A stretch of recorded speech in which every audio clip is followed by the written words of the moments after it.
사건과 일화를 따라 걷는 중국사 산책 출발하겠습니다.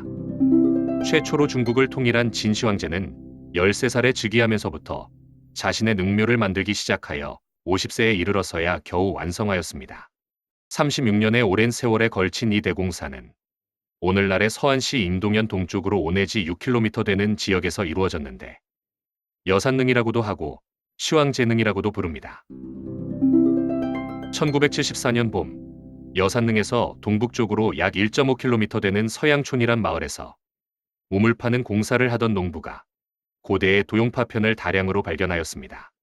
이런 일은 이전에도 가끔 있었다고 하는데 이때 거의 완전한 도용이 발견되었기 때문에 국무원의 문물국과 서안성 박물관에서는 즉각 진용발굴 고고대를 조직하여 어려운 여건 속에서 발굴에 들어갑니다.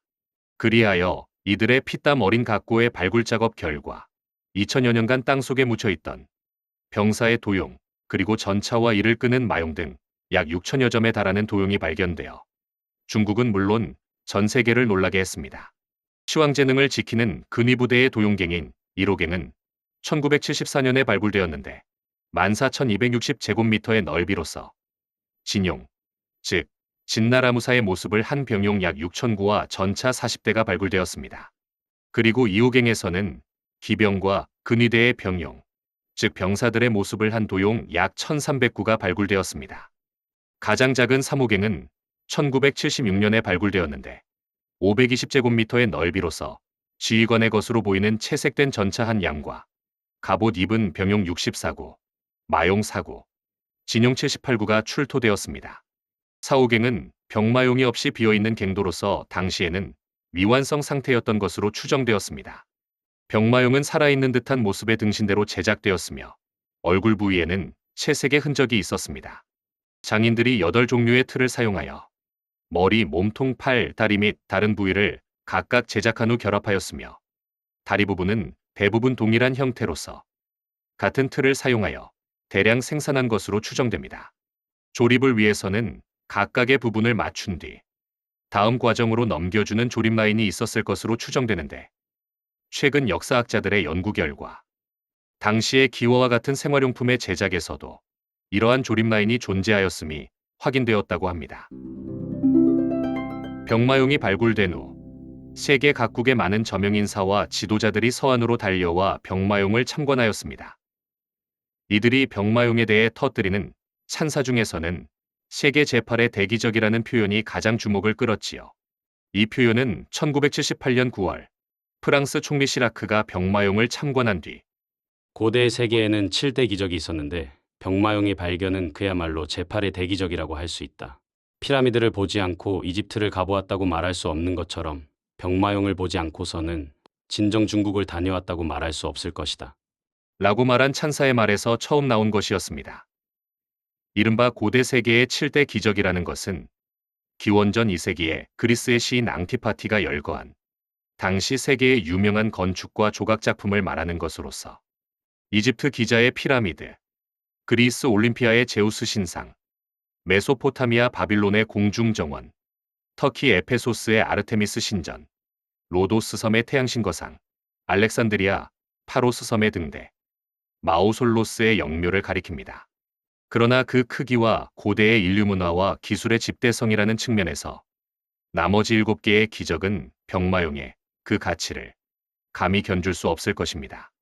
시라크 총리가 일컬은 고대 세계 제8의 대기적 병마용은 이후 의미가 확대되어 병마용뿐만 아니라 인근의 진시황릉 및 부근의 능원, 순장묘와 부속 건물까지 포함하는 개념으로 굳어졌습니다. 이들 병마용은 모두 시황제의 능묘 곁에 있는 배총에서 발견된 것으로 배총의 규모를 볼 때 본체인 능묘의 규모는 상상할 수 없을 정도로 큰 규모일 것으로 추정되고 있습니다. 진시황릉 능묘의 모습은 과연 어떠했을까요? 사마천의 사기에는 진시황이 75만 명의 죄수를 포함한 340만 명의 인부를 동원하여 기원전 246년부터 진시황릉을 건축하기 시작하였다고 기록되어 있습니다.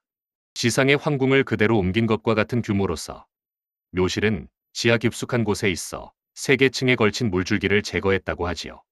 수십 개의 망루를 가진 도성의 모습을 그대로 옮겨놓은 능묘 안에는 궁전 누각 회랑 등이 있었고 많은 진귀한 보물이 들어차 있었다고 합니다.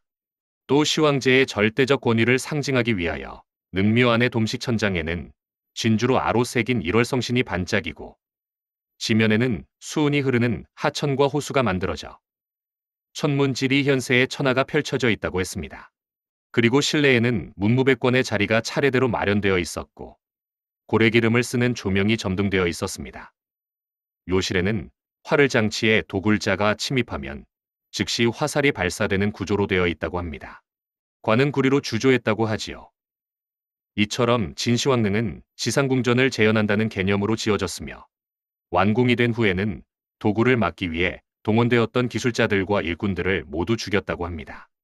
역도원이 지은 수경주라는 책에는 항우가 진시황릉을 도굴하여 약탈했다고 기록되었는데 훗날 고고학자들의 조사와 연구 결과 능은 도굴되지 않았음이 밝혀졌다고 합니다. 진시황릉의 아랫부분은 사각형으로 남북의 길이가 350m, 동서의 폭이 345m, 둘레가 1390m이지요. 능묘의 꼭대기는 평평한 직사각형 모양의 땅으로 동서 24m, 남북 10.4m이며 전체 높이는 116m에 달하는 대형 능묘입니다. 지상의 건물도 장관을 이루었을 것으로 짐작되지만 모두 타버려 형적조차 찾아볼 수 없지요. 2000여 년의 신비를 간직하고 있는 묘실이 언제 열릴 것인지 궁금하나 중국 정부는 현재의 과학기술로서는 능을 완전 무결하게 손상 없이 발굴 및 복원하기가 어렵기 때문에 서두르지 않는다는 입장이라고 합니다. 발굴이 이루어지면 진왕조 전성기의 경제문화 수준이 밝혀질 것이고 진나라가 불과 15년의 단명왕조로 막을 내리게 되는 과정도 보다 상세히 밝혀질 것으로 생각되지만 과연 언제 이루어질까요? 진시황릉의 조성공사와 거의 동시에 시작된 또 하나의 대토목 공사는 아방궁의 건축이었습니다. 역대 이래로 써오던 함양궁은 협소하여 천하를 통일한 시황제의 궁전으로는 위험이 서지 않았던 것이 아방궁을 건축하게 된 동기라고 하지요. 이에 황하지류의 남측에 해당하는 상림원 가까이에 있는 아방이라는 지역의 궁전을 건설하려고 했지만 결국에는 완성하지 못했습니다. 궁전이 완성된 후에 적당한 이름을 붙이기로 하였는데 아방궁이 미처 완성되기도 전에 진나라가 멸망의 비운을 맞게 됨으로써 그대로 아방궁으로 불리고 있는 것입니다. 사기에 따르면 아방궁은 대략 300리에 달하는 지역에 지어졌고 이 궁과 별관들이 산과 계곡마다 가득 차 있었다고 하지요. 아방궁 건축공사에 무려 70만 명의 강제노역이 동원되었다고 합니다. 짓고 있던 아방궁은 항우에 의해 불태워졌으며 3개월간 불이 꺼지지 않았다고 한다는 사기의 기록과 시인 두목이 지은 아방궁부에서 초나라 사람이 불을 질러 아깝게도 초토가 되어버렸네 라는 구절만이 아방궁에 관한 확실한 기록일 뿐입니다. 그러나 항우가 불태운 것은 함양궁이고 아방궁은 불타지 않았다라는 설이 2003년에 제기되었지요.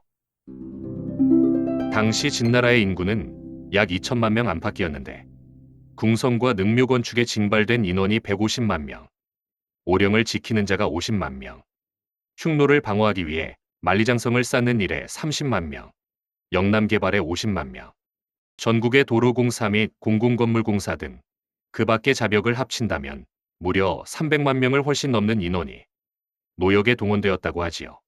이는 전체 인구의 7분의 1 이상이 상당 기간 강제노역에 동원된 셈이었으니 백성들의 과중한 부담은 상상하고도 남음이 있다고 하겠습니다. 전국시대 이래 오랫동안 전란에 시달려온 백성들은 전쟁이 없는 평화로운 세상을 갈망하고 있었으나 통일 후의 진왕조가 백성들에게 베푼 것은 과중한 조세와 부역, 가혹한 법과 형벌, 굶주림과 죽음뿐이었던 것입니다. 백성들에게는 온 나라 안이 큰 감옥과 같이 느껴졌을 것입니다.